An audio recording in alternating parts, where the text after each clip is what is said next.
ശരിക്കും യേശുദേവൻ പറഞ്ഞതും സ്വന്തം സഹോദരനെ സ്നേഹിക്കണം എന്ന് പറഞ്ഞാണ്. അതെ, സ്വന്തം അയൽക്കാരനെ സ്നേഹിക്കണം എന്ന് തന്നെയാണ് പറഞ്ഞിരിക്കുന്നത്. അതെ. ഒരു നമ്മുടെ വീടിന്റെ തൊട്ടടുത്ത് വേറൊരു മതത്തിലുള്ള ഒരാളാണെങ്കിലും അത് അയൽക്കാരൻ തന്നെയല്ലേ? അതെ, അത് ജീസസ് ഇൻറ്റൻഷനലി ഈ അയൽക്കാരനെ സ്നേഹിക്കണമെന്ന് പറഞ്ഞപ്പോൾ ഒരു ഉപമയും കൂടെ പറഞ്ഞു. ആ ഉപമ ഇല്ലായിരുന്നെന്നുണ്ടെങ്കിൽ നമുക്ക് പിന്നെയും എക്സ്ക്യൂസസ് കണ്ടെത്തായിരുന്നു. കാരണം അയൽക്കാരിലെ യഹൂദന്മാർ താമസിക്കുന്നതെല്ലാം അവന്മാരെ ചുറ്റും അപ്പുറത്തും യഹൂദന്മാരാണല്ലോ, അവർ വേറൊരാളിനെ അതിനകത്ത് കയറ്റത്തില്ല.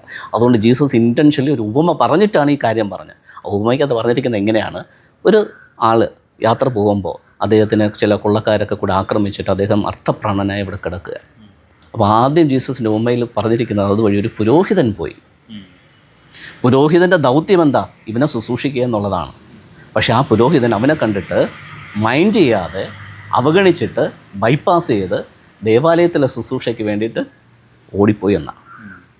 അപ്പോൾ പൗരോഹിത്യത്തിലിരിക്കുന്ന വ്യക്തിക്ക് അങ്ങനെ ഒരു ഹൃദയമില്ല എന്ന് ജീസസ് തന്നെ റിവീൽ ചെയ്യാൻ വേണ്ടിയിട്ടാണ് ആദ്യത്തെ വ്യക്തിയെ ഒരു പുരോഹിതനായിട്ട് പറഞ്ഞത്.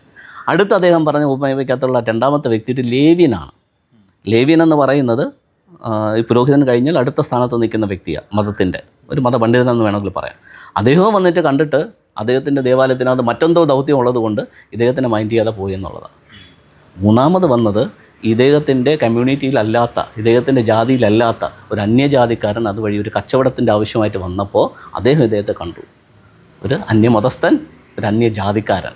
അദ്ദേഹം വന്നിട്ട് ഇദ്ദേഹത്തോട് ദയവുണ്ടായിട്ട് അദ്ദേഹത്തിനെ താൻ കഴുതപ്പുറത്ത് നിന്നിറങ്ങി ഇദ്ദേഹത്തെ കഴുതപ്പുറത്ത് കയറ്റി അടുത്തുള്ളൊരു സത്രത്തിൽ കൊണ്ടുപോയി വേണ്ടുന്ന ചികിത്സയും കാര്യങ്ങളും എല്ലാം കൊടുത്ത് ഇദ്ദേഹം കച്ചവട ആവശ്യത്തിന് വേണ്ടി വെച്ചിരുന്ന കാശിനകത്തുനിന്നെടുത്ത് അദ്ദേഹത്തിൻ്റെ ചികിത്സയ്ക്കും കൊടുത്തിട്ടാണ് അദ്ദേഹം പോകുന്നത്. ഇതാണ് അയൽക്കാരൻ എന്ന് അദ്ദേഹം ജീസസായി ഉപമയിലൂടെ എസ്റ്റാബ്ലിഷ് ചെയ്തു പോയി.